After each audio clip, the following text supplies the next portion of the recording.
മുഖ്യമന്ത്രിയും CPIM-ഉം നിയമാനുസൃതവും വ്യവസ്ഥാപിതവുമായി കാര്യങ്ങൾ വ്യക്തമാക്കിയിട്ടും CPIM-ന്റെ സ്വതന്ത്ര MLA-യായ അൻവറിന്റെ വീണ്ടുമുള്ള പ്രവർത്തനം ഗുണത്തേക്കാൾ ഏറെ ദോഷകരമാകുന്നു എന്ന് CPIM പോളിറ്റ് ബ്യൂറോ അംഗം A. വിജയരാഘവൻ. ഇത്തരം പ്രവർത്തനങ്ങൾ ആര് നടത്തിയാലും അത് ശരിയല്ലെന്ന് തന്നെ CPIM പറയുമെന്നും A. വിജയരാഘവൻ വ്യക്തമാക്കി. CPIM സംസ്ഥാന കമ്മിറ്റി അംഗമായ P. ശശി തെറ്റായ സമീപനം സ്വീകരിക്കില്ലെന്ന ഉറച്ച വിശ്വാസം CPIM-നുണ്ടെന്നും A. വിജയരാഘവൻ വാർത്താസമ്മേളനത്തിൽ പറഞ്ഞു. CPIM-ന്റെ സ്വതന്ത്ര MLA-യായ അൻവറിന്റെ നിലപാട് സ്ഥാപിത താൽപര്യക്കാർക്ക് അവരുടെ പ്രചരണം ശക്തിപ്പെടുത്താൻ കാരണമായി. പൊതുവിഷയങ്ങളിൽ ഇടതുപക്ഷ നിലപാടിനോട് യോജിച്ചു നിൽക്കുന്നവരെ ഇടതുപക്ഷത്തോട് അടുപ്പിക്കുക എന്ന നിലപാടാണ് പാർട്ടി സ്വീകരിച്ചു വരുന്നത്.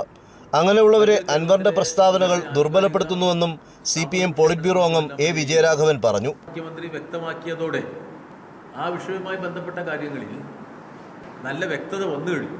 അങ്ങനെ കാര്യങ്ങൾ വ്യക്തമാക്കിയതിന് ശേഷവും അൻവർ പ്രതികരണങ്ങളുമായി മുന്നോട്ട് വന്നിരിക്കുക. അത് ശരിയായ സമീപനമല്ല. നിലപാട് വ്യക്തമാക്കിയാൽ ആ വിഷയം അവിടെ അവസാനിപ്പിക്കണമെന്നും A. വിജയരാഘവൻ പറഞ്ഞു. CPIM സംസ്ഥാന കമ്മിറ്റി അംഗമായ P. ശശി തെറ്റായ സമീപനം സ്വീകരിക്കില്ല എന്ന ഉറച്ച വിശ്വാസം CPIM-നുണ്ടെന്നും A. വിജയരാഘവൻ വ്യക്തമാക്കി. CPIM-ന്റെ ഒരു സംസ്ഥാന കമ്മിറ്റി അംഗം പാർട്ടി ഏൽപ്പിച്ച ഒരു ചുമതലയിൽ നിന്ന് അതിന് വിരുദ്ധമായി പ്രവർത്തിക്കില്ല. അത് പരിശോധിക്കാനുള്ള സംവിധാനം പാർട്ടിക്കകത്ത്.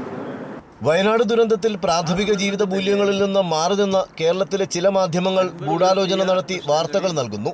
CPIM-ന്റെ ആവശ്യത്തിനും നടത്തിപ്പിനും പോലീസിലെ ഉദ്യോഗസ്ഥനെ ഉപയോഗിക്കുന്ന രീതി ഒരു ഘട്ടത്തിലും CPIM-നില്ലെന്നും അദ്ദേഹം കൂട്ടിച്ചേർത്തു.